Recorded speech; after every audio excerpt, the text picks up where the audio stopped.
খারকোল পাতা একটি ভেষজ শাক। এই পাতার অনেক গুণ, যেমন এই পাতা রক্ত পরিষ্কার করে, বাতের ব্যথা কমায়, আরও অনেক রকম গুণ আছে। এরপর কিভাবে এই শাক রান্না করতে হয় চলুন আমরা জেনে নিই। কড়াইতে সামান্য তেল দিয়ে তাতে একটু কালো জিরে, দুটো শুকনো লঙ্কা ফোড়ন দিয়ে এই খারকোল পাতা ভালো করে ছোট ছোট করে কেটে ভালো করে ধুয়ে এই তেলের মধ্যে ছেড়ে দিচ্ছি। এর সাথে আমি কয়েকটি কাঁচা লঙ্কা, কয়েক কোয়া রসুন দিয়ে নুন হলুদ দিয়ে ভালো করে নেড়ে চেড়ে ঢাকা চাপা দিয়ে দিচ্ছি। ততক্ষণ ঢাকা চাপা থাকবে যতক্ষণ না পর্যন্ত শাকটা সিদ্ধ হয়ে যাচ্ছে।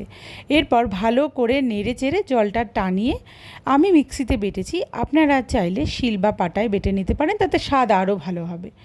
এরপর ফ্রাইং প্যানে অল্প সর্ষের তেল দিয়ে তাতে কালো জিরে সম্ভার দিয়ে এই বেটে রাখা জিনিসটাই আবার ছেড়ে দিচ্ছি। আর মিক্সি বাটিটা ধুয়ে একটু জল আমি এর মধ্যে অ্যাড করে দিচ্ছি।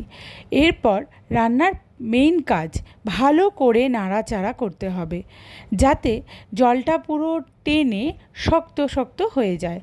এতে নুন আর একটু পরিমাণ মতো চিনি আমি অ্যাড করছি।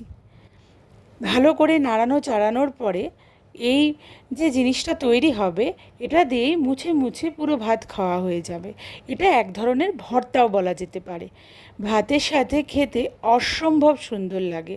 আপনারা অতি অবশ্যই বাড়িতে করবেন আর আমাকে জানাবেন কমেন্টে যে কেমন লাগলো খেতে।